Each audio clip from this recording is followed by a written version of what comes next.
이제 더 빠지는 거 아니냐 공포심은 지난주 이제 많이 잡혀들었고 거기에 대해서 얘기도 해주시면서 네. 지금은 이제 좀 오락가락할 것 같다. 네네. 이 정도로 지금 앞으로를 보고 계시잖아요. 네네. 일단 시장의 방향성에 대해서 방향성에 제가 좀 대해서. 말씀 네네. 좀 드리고 진행하도록 하겠습니다. 첫 번째 시그널이 나왔죠. 우리가 블랙 먼데이 때. 야. 그때 대폭 하락을 맞았을 때. 왜 자꾸 이런 블랙 뭐 자꾸 생기는 거예요? 안 생겼으면 좋겠어요. 난 블랙이라는 단어 자체가 싫었지.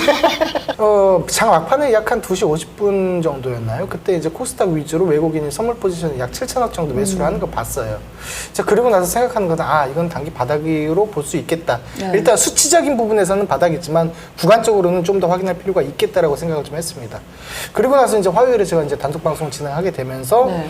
여러 가지 설명을 좀 드렸고 증시에 대해서 그리고 나서 이제 변동성에 대해서 지금 현재 확인을 해보니까 외국인이 그렇다면 그 월요일 이후에 일주일이 지금 5일이 지난 시점에서 적극적인 매수세로 가담을 하고 있느냐를 봤을 때는 아직은 그런 모습들은 나오지 않고 있다. 그러니까 장 초반에는 그러니까 코스피 기준으로 해서 마이너스 1,500억에서 1,900억 정도 팔다가 네. 막판에는 다시 마이너스 300억에서 500억 수준으로 소폭 다시 매수해주는 모습. 그런 모습들이 다소 보이고 있고 거기에 있어서 이제 기관들이 같은 방향을 가는 게 아니고 좀 엇갈리는 방향으로 가고 있다고 보여요. 그래서 외국인이 매도했을 때는 기관이 살짝 매수를 해주고 연기금 매수가 들어왔다고 보이거든요.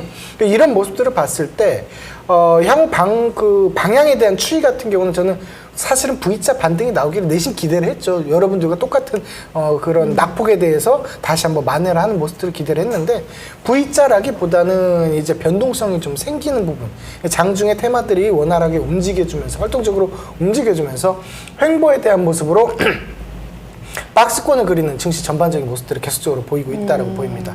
자, 그래서 이번 지금 8월 12일인데요.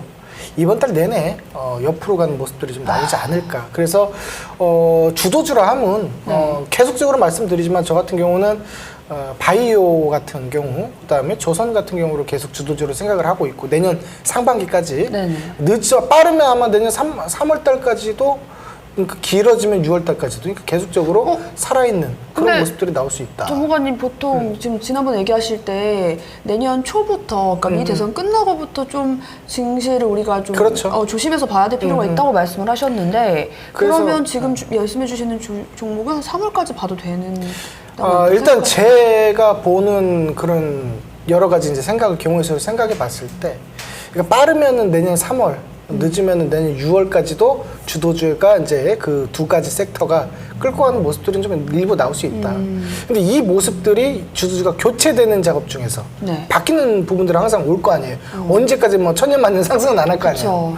그러니까 이 부분들이 교체되는 모습 중에서 증시에 대한 그런 것들을 다시 한번 분석을 좀 자세하게 딥하게 좀 해야 된다. 좀 이렇게 봅니다. 그럼 그런 부분들만 좀 체크를 한다면 무리수는 없을 것 같고요. 다만 이제 지금이 8월인데 12월 달까지 많은 이벤트들이 좀 남아있죠. 특히나 미 대선에 대해서 이벤트가 남아있는 만큼 우리가 주도주에 대한 섹터는 그대로 끌고 나가는 형식으로 좀 가야 될 필요가 있겠고 그 안에서 이제 변동성이 이제 최근에 이제 뭐 코로나와 뭐 비슷하게 이렇게 움직임이 좀 나오고 있죠. 그런 것처럼 그게 그거다라는 것보다는 그런 것처럼 단기적으로 단발적으로 움직이는 섹터들은 분명히 계속적으로 교체 주기가 오면서 나올 거라는 거죠. 그때는 계속적으로 우리가 자금을 투여를 해서 치고 빠지기 전략 계속 해줬으면 좋겠다라는 거죠. 그래서 가장 중요한 거는 저는 마무리를 좀 할게요.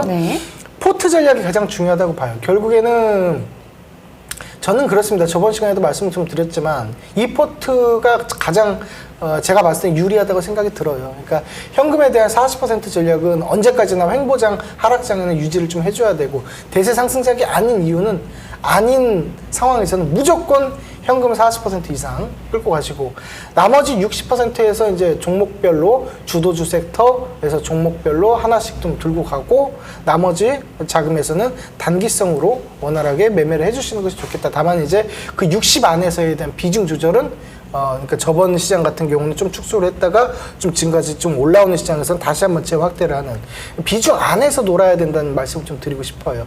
최대 주식 비율은 60%를 넘어가지 않는 선에서 대응을 하는 것이 좋겠다라는 생각입니다. 맞아요. 이게 결국에는 리스크 관리도 정말 중요한 부분이기 때문에 우리가 월요일날 너무 힘들었잖아요. 그때 현금 있었던 사람은 지금 승자다. 그때 어쨌든 뭐 완전한 반등은 아니었지만 전문가님도 바닥이 아니다라고 얘기를 해주셨고 그때 한국 증시에서는 그래도 뭐 한 5% 뭐 이렇게 어쨌든 큰 그러니까 애들이 이렇게 올라가는 일이 많지 않은데 서킷 브레이크하고 사이드카가 동시에 울렸어. 동시에. 최대 낙폭이 이게 울리고 나서 8%까지 가면 또 울리잖아요. 네. 결국에는 전체 폭이 마이너스 8%를 넘어갔다는 얘기예요, 증시가. 근데 그러니까요. 이런 상황이 언제 있었나 제가 가만히 생각해 보니까 코로나가 가장 마지막에 내려오다가 가장 마지막에 피날레 뽑을 때 하락, 그 정도로 이제 빠졌다는 거예요. 그리고 그 이전에는 리먼 때 빼고는 없었어요. 그러니까 그럴 만한 일이 아니었는데 이번에 유독 좀 크게 변동성이 있어서 많은 분들이 깜짝 놀라셨던 지난 한 주가 그렇죠. 아니었을까 싶은데 예. 자 이번 주에는 좀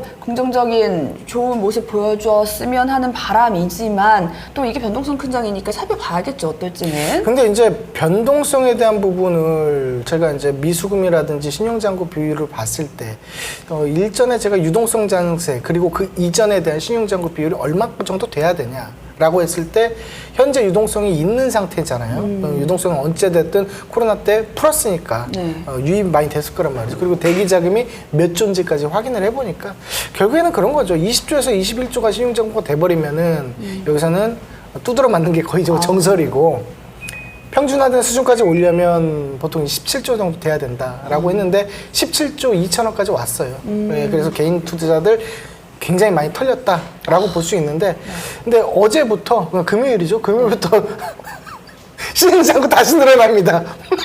그러니까요. 이때가 기회다 하고 네. 지금 개인 투자에서 또 다시 들어오기 시작했어요. 그러니까요. 자, 이럴 때는 뭐다? 또 이제 상승 가지 않는다. 네. 이렇게 좀 봐야 되겠죠.